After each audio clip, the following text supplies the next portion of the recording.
தொடர்ந்து தன்னுடைய கருத்தை முன்வைக்க தமிழக வெற்றி கழகத்தின் செய்தி தொடர்பாளர் திரு இப்ராஹிம் ராவுத்தர் அவர்களை பேச அன்போடு அழைக்கிறேன். இதே நான் ஆரம்பிக்காம நம்ம நண்பர் சாட்டை ஆரம்பிச்சிருந்தான்னு வச்சுங்களேன், திருட்டு திமுகன்னு வாரு. ஆனா ஆனா ஆனா இப்ப ஆரம்பிக்கும் போது இனிக்குது திமுகன்றாரு. அது என்னன்ற ரகசியத்தை நீங்க சொல்லணும் கண்டிப்பா. இப்போ இந்த கம்ப்யூட்டர் சாம்பிராணி கேள்விப்பட்டிருக்கீங்களா? அந்த கம்ப்யூட்டருக்கும் சாம்பிராணிக்கும் என்ன சம்பந்தம்? ஒண்ணுமே கிடையாது. அதே மாதிரிதான் இந்த திராவிட மாடல்னு ஒன்று இருக்கு. அதுக்கு இந்த சமூக நீதி சமூக நீதிக்கும் திமுகவுக்கும் என்ன சம்பந்தம்? சமூக நீதியை தொடர்ச்சியாக சவப்பட்டியில் ஏற்றி கொண்டிருப்பது இவர்கள் தான்.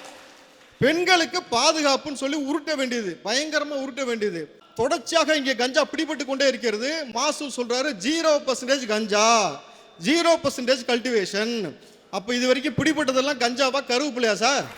இதுல குறிப்பா இன்னொரு விஷயம், நேத்து பிடிபட்டிருக்காங்க சென்னையில துறைப்பாக்கத்தில் ஒரு பொண்ணு சரணியான்னு சொல்லி 1 கிலோ 200 கிராம் கஞ்சா வச்சு அவங்க மாசுவோடு இருக்கக்கூடிய புகைப்படம் இப்ப வெளியில வருது. அப்போ 0% கஞ்சான்னு சொன்னது உங்கள்கிட்ட இல்ல, எல்லாம் டிஸ்ட்ரிபியூட் பண்ணிட்டீங்கன்னு சொல்ல வரீங்களா? என்னன்றதை நீங்க சொல்லணும் முதல்ல, சரிங்களா? ஏன்னா கஞ்சாவை ஒழிப்போம், அபினை ஒழிப்போம், ஹெராயினை ஒழிப்போன்றது எங்கேயா ஒழிச்சு வச்சிங்கன்னா பின்னாடி ஒழிச்சு வச்சிருக்க வேண்டியது, தேவைப்படும் போது எடுத்து விற்க வேண்டியது. அப்படி ஒரு ஆள் தான் ஜாஃபர் சாதிக்கு. அவரை தான் கூடயே வச்சிருந்து அவர் முதலமைச்சருக்கு ஒரு குச்சி ஒரு குல்ஃபின்னு இவருக்கு கொடுக்குறாரு, முதல்வருக்கு சின்னவருக்கும் கொடுக்குறாரு. அந்த நிதியை வாங்கிக்கிறீங்க.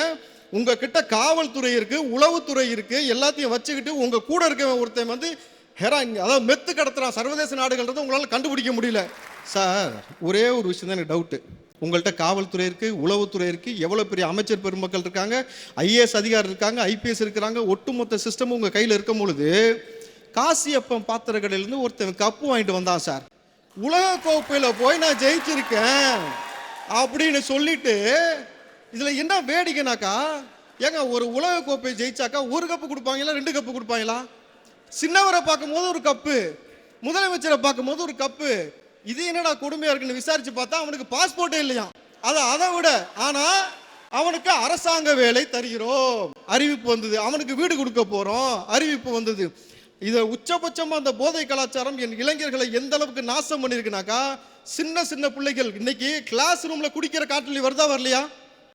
இன்னைக்கு அதற்கு பள்ளிக்கல்வித்துறை அமைச்சர் என்ன பதில் சொல்ல போறீங்க? முதலமைச்சர் என்ன பதில் சொல்ல போறீங்க? அவர் என்ன சொல்றாருன்னா, உங்க பக்கத்துல குடிக்கிறவனை குடிக்காம பாத்துக்கங்க.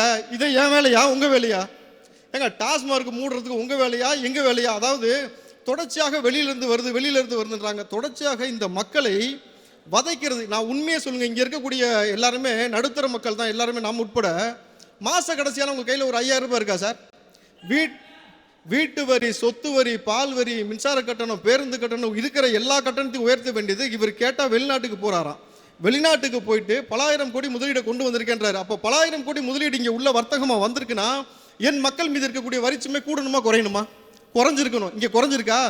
எந்த அளவுக்கு டெக்னாலஜி ஆட்டே போறது தெரியுமா? 200 கிராம் பால் இருக்கு இல்லையா, அதுல விலை வச்சாங்க அரசாங்கம் என்ன தெரியுமா? 10 ரூபா 50 காசு. நீங்க 10 ரூபா 50 காசு நீங்க செல்லுமா? யாராவது கொடுத்து வாங்க முடியுமா? அப்ப நம்ம எவ்வளவு 10 ரூபா கொடுத்தா வாங்குவாங்களா? அப்ப 11 ரூபாய் கொடுக்கணும். அப்போ ஒரு 50 காசு அரசாங்கத்துக்கும் இன்னொரு 50 காசு எங்க போகுது?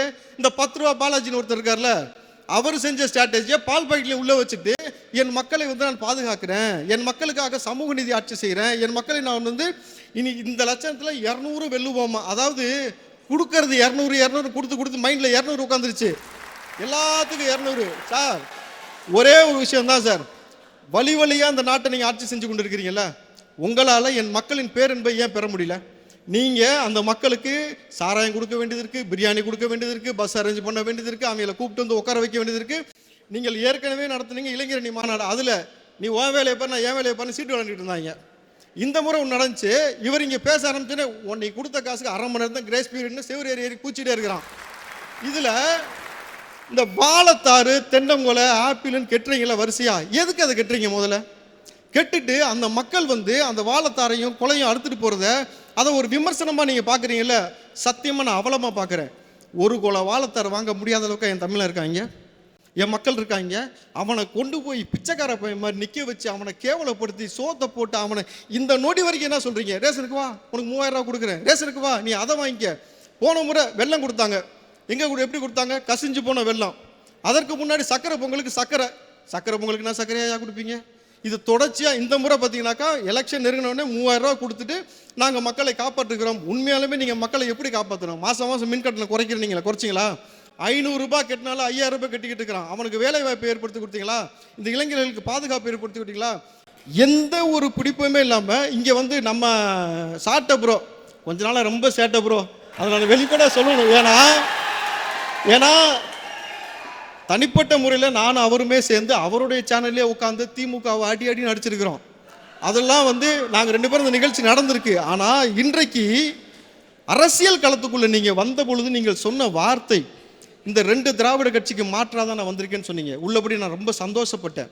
அன்று ஒரு நாள் நான் சொன்ன காணொலி இருக்கும், அண்ணன் சீமான் சட்டமன்றத்துக்கு போகணுன்னு சொன்னாலும் நான், புரியுதுங்களா? ஏன்னா அண்ணன் சீமான் சொன்னார் இந்த திராவிட கட்சிக்கு மாற்றாக நான் வந்திருக்கிறேன் சொல்லிட்டு, திடீர்னு பார்த்தா அங்கே போய் ஐயா எடப்பாடி வீட்லையே அங்கே சசிகலா அம்மா வீட்டில் உட்காந்துருக்காரு. எதுக்கு அங்கே போய் குத்த வச்சு உட்காந்துருக்கீங்க? அவ்வளோ பெரிய கட்சி அழிஞ்சிடக்கூடாதுன்னு நினச்சேன்.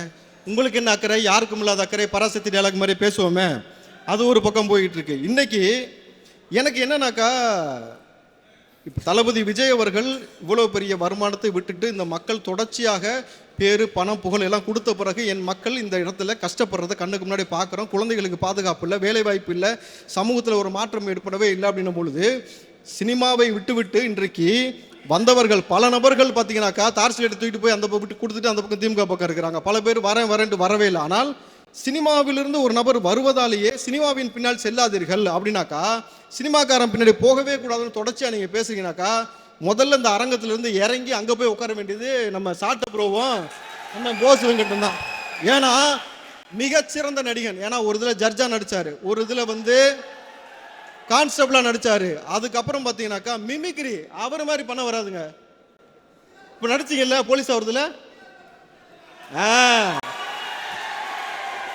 ப்ரோ க்ளோஸாக வாட்ச் பண்ணுவேன். இவர்களை நான் சொல்லவில்லை. ஆனால் பொதுவாக ஒரு வழக்கு என்ன தெரியுமா பேசினாங்க, தளபதி விஜய்க்கு கூட்டம் வருது அப்படின்னு சொன்னாக்கா, நடிகன்னா கூட்டம் வரும் அப்படின்னா அதோட நிப்பாட்டிருந்தா கூட பரவாயில்ல, நயன்தாராவை அனுப்பிச்சா கூட்டம் வரும், சன்னி லியோன் வந்தா கூட்டம் வரும், இது ஒரு பேச்சு. சரி நான் சொல்றேன், நாங்கள் எங்கள் தளபதியை பற்றி வீட்டில் உட்காந்து எங்கள் அக்கா கூட எங்கள் அம்மா கூட என் பொண்டாட்டி கூட புள்ள கூட உட்காந்து பேசுவோம்.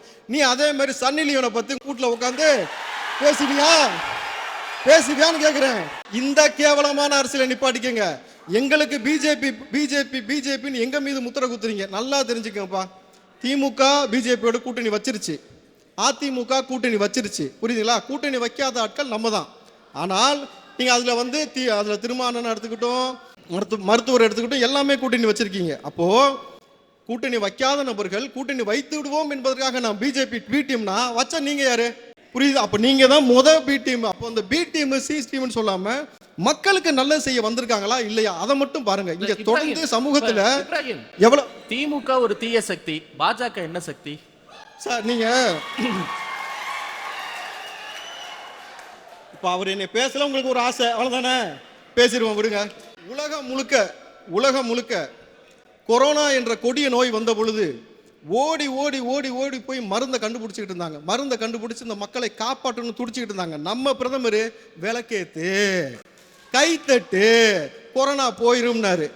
புரிஞ்சுங்களா? இப்போ இது என்ன சக்தின்றதை நீங்களே முடிவு பண்ணீங்க, மக்கள் முடிவு பண்ணட்டும். ரெண்டாவது விஷயம், எல்லா குழந்தைகள்கிட்டையும் நீங்க புதின எடுத்துக்கங்க, எல்லாருமே குழந்தைகளை பற்றா என்ன மாதிரி விளையாடுவாங்க, என்ன மாதிரி சொல்லி கொடுப்பாங்கன்னு ஒரு விஷயம் இருக்குல்ல. பிரதமர் மோடி 1 ரூபா காயின் நெத்தி போட்டில் வச்சு இப்படி அடிச்சு விளாண்டுக்கிட்டு இருந்தாரு. 1 ரூபா காயின் நெத்தில எப்ப சார் வைப்பாங்க? அதாவது இங்க இருக்கக்கூட குழந்தைகளுக்கு தீண்டாமை கற்பிப்பது போல அந்த பக்கம் நிப்பாட்டிக்கிட்டு இருந்தா இப்படி இது ஒரு விளையாட்டு அப்படின்னு விளையாட்டு தரும் பொழுது, அப்போ ஒரு விஷயம் புரிஞ்சுக்கங்க, மக்களுக்கு நல்லது செய்யக்கூடிய நபர் யார், அதை நீங்க நல்லா தெளிவா புரிஞ்சுக்கணும். இதுவரைக்கும் மக்களுக்கு செய்கிறேன்னு சொல்லிட்டு செய்யாமல் போய் ஏமாற்றி கொண்டிருக்கக்கூடிய நபர்கள் யார்?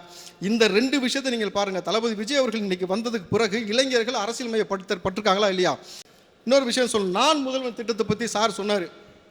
சரி சார், நான் முதல்வன்றீங்கல்ல, எங்கள் அண்ணன் போஸ் அண்ணன் முதல்வரை வந்துடுவாரா சார் திமுகவில்? அவர் எவ்வளோ உழைச்சிருக்காரு, அவருக்கு அந்த வாய்ப்பு கிடைக்குமா? துணை முதலமைச்சர் வாய்ப்பு கிடைக்குமா சார்? அடிமட்டத்திலேருந்து உழைச்சி வந்தவர் சார், எனக்கு அவர் தெரியும், அவருடைய உழைப்பு தெரியும், அவர் எந்த அளவுக்கு கஷ்டப்பட்டு ஆட்டோ ஓட்டி அவருக்கு தெரியும் சார். எப்படி ரத்தம் சதையும் வந்து நம்ம சிந்தி மேலே வந்திருக்கணும் அவர் தெரியும்.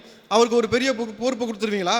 கொடுக்க முடியுமா? அதெல்லாம் சும்மா நீங்கள் வந்து எதுவுமே நமக்கு பொருந்தாத விஷயத்தை பேசிக்கிட்டு இந்த 12 மணி நேர வேலையை நம்ம கிட்ட கேட்காம நம்மளை கொண்டு போய் அடமானம் வைக்கக்கூடிய வேலையை ஸ்டாலின் அவர்கள் பார்த்த பொழுது ஒட்டுமொத்த கட்சியும் எதிர்த்து கேள்வி கேட்டது போல இந்த சமூகத்தில் நடக்கக்கூடிய அவங்களையும் எதிர்த்து கேள்வி கேளுங்க.